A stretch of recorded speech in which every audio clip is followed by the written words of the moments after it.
10 motorhomes on an outback adventure. Our meet-up point to start this tag-along was in the town of Miles, Queensland. This group of locals turned up to give us a warm welcome. It's free to stay at the rest area in Miles on the west side of town.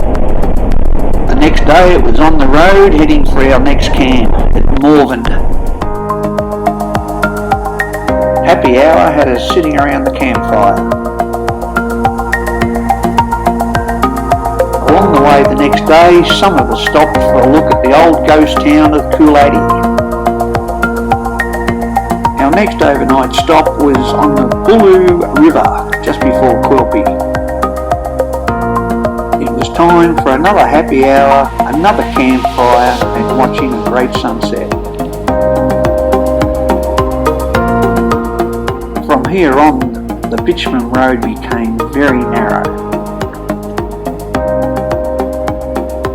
What a surprise it was to see it so green when we entered the Channel country. It's not normally like this at all. Our next camp was at the famous Cooper's Creek. It flows into Lake Eyre. You guessed it, another happy hour and another campfire. The next morning we crossed the Cooper's Creek heading for Windora, about 10-15 minutes up the road.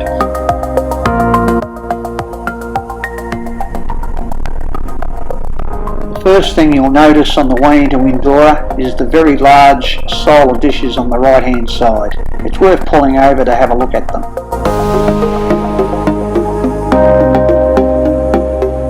Windora is the last town to fill up with fuel before Birdsville, which is about 380 kilometres away.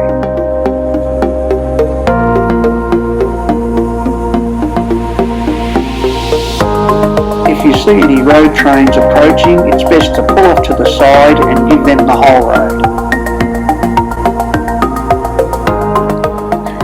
Before too long, we'd reached the start of the gravel road, and we had about 270 kilometres of it to do over 2 days on our way to Birdsville.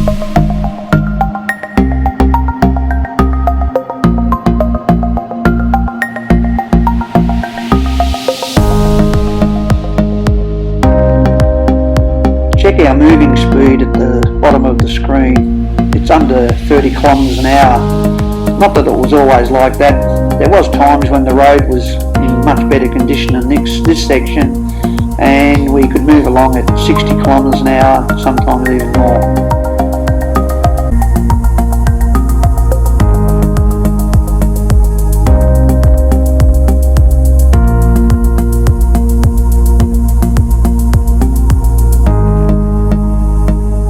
There's a couple of long sections of road that have been made into emergency airstrips for services such as the Royal Flying Doctors.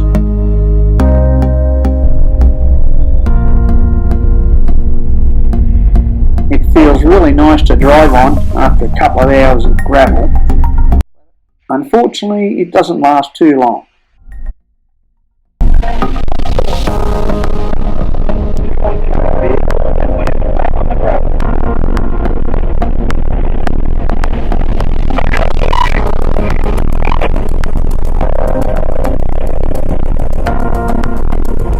With our two-way radios, we warned each other of any approaching vehicles from the front or coming from behind us.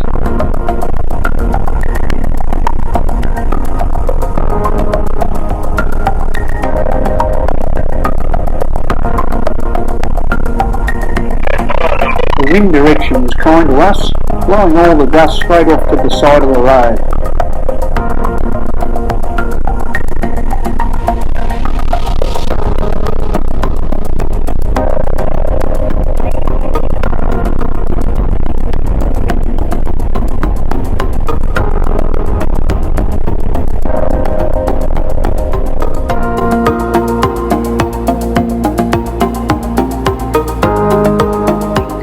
Dion's Lookout is a must-do on this road to Birdsville. Everybody was getting their cameras out to take photos of the magnificent long-range views.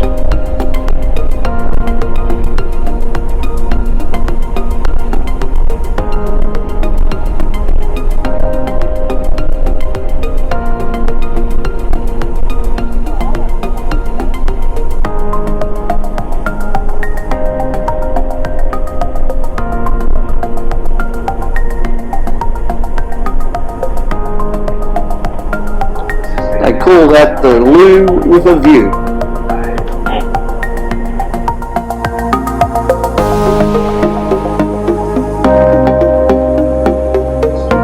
That's the road we'll be on leading to Birdsville.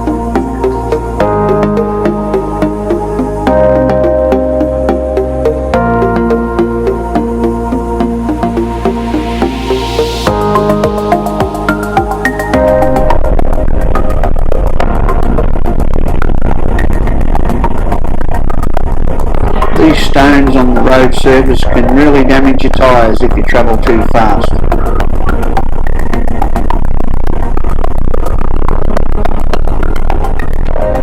As we got close to the old Birdsville Hotel, the road became quite bad with corrugations.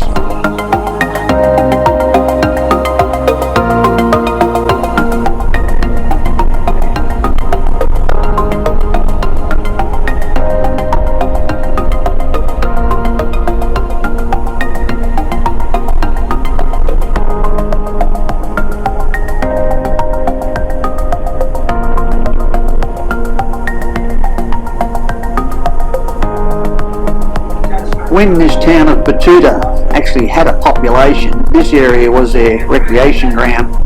You can see what's left of the cricket pitch next to our Taggers motorhome there.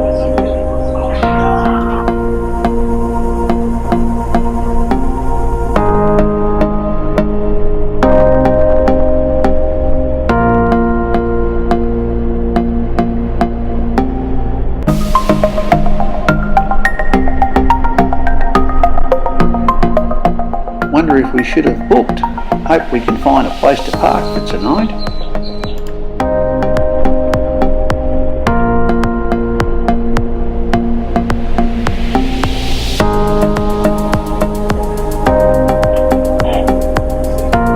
Here comes some more of our taggers arriving.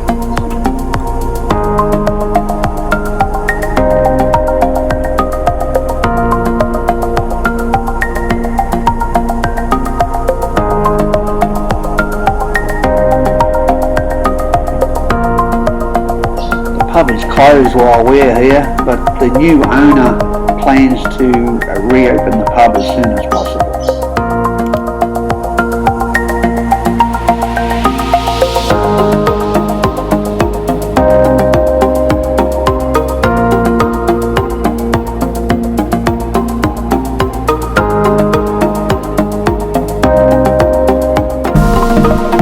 That road heading off in the distance is the way we go to Birdsville.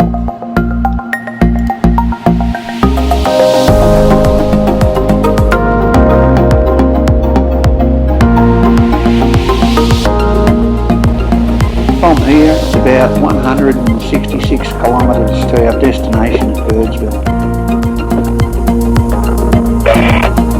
Copy that.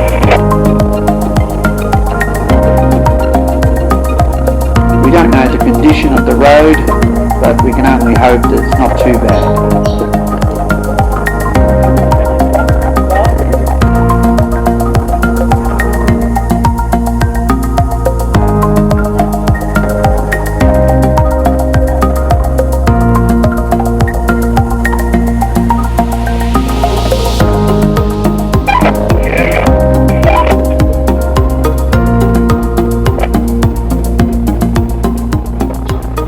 Sometimes we came across nasty sections of road with all these stones where we had to keep our speed very low, under 20 kilometres an hour, to stop any damage to the motorhomes.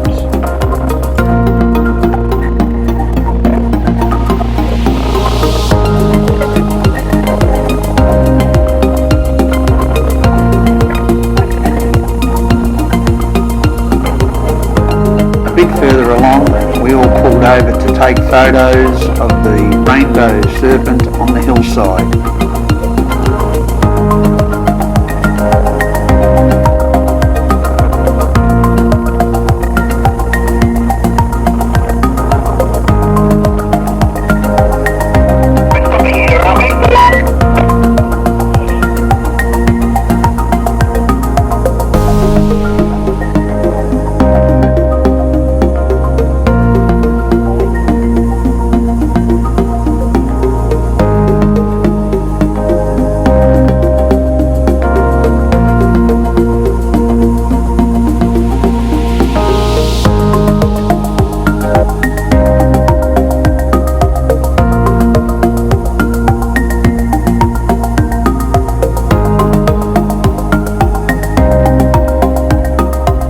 Better to go around any bull dust holes than it is to go through them.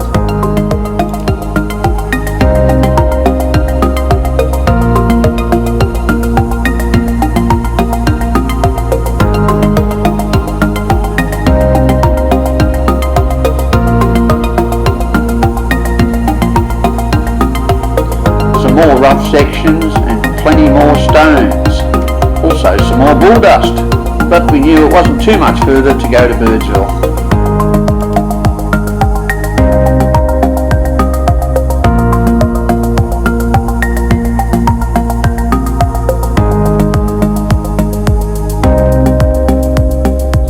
As we got closer to Birdsville and the Simpson Desert, the road started to cross over a number of sand dunes. Some of the higher ones, they had made the road bitumen because of the climb.